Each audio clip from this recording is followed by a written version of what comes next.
There's hundreds of kinds of aphids, and people are always complaining about aphids because aphids are hungry little things and they eat your plants, kind of thing. But the reason that you're seeing them now is they've gone through part of their life cycle and now they're mating.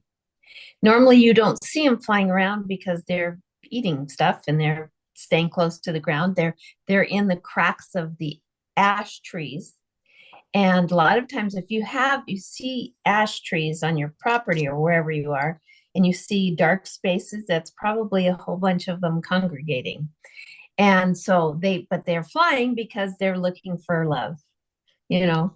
And so they're going to mate, they're going to make eggs and start the cycle all over again. So that's why they're in the air right now.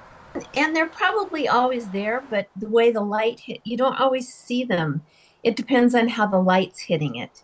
Because, you'll look off in the distance, like where there's some clear space, and that's well, you'll notice them when the light's hitting them. But they're around, and it's probably 2-3 week period that they're annoying us. Is there any way for people to get them out of their yards, or if they're by their front doors? Is there anything like that? Nope. No, there's nothing. I mean, you don't want to start spraying things. That's not beneficial for anything. So you just have to be patient. One of the things you can do is if you see these areas, particularly on ash trees, they will go on other things, but ash trees, that hence the name, they're really going to congregate there. So during the year, if you see those areas, you just hose it off with water. A strong blast of water will really, anytime you have any kind of aphid situation, that's the best. That's the safest.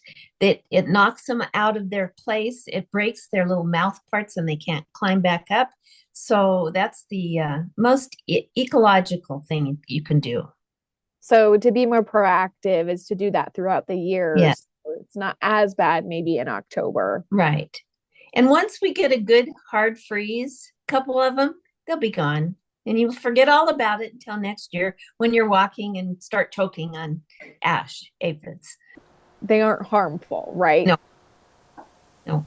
Maybe if it gets in your eye, maybe a little bit, but no, they're not any more harmful than any other aphid. They don't really attack your other plants. So, I mean, they can chew on leaves and that kind of thing, but it's minimal.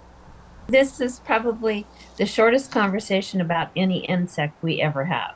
It's like they're here, they're going to be gone, chill.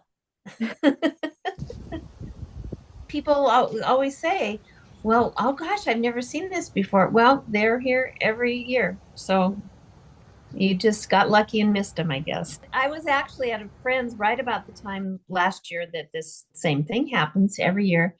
And I looked over at one of her trees and it had already lost its leaves. And I said, she says, look at all this dark stuff in there. And I said, what kind of tree is it? And she went, ash. I went, oh, yeah, ash aphids. Just get your hose out.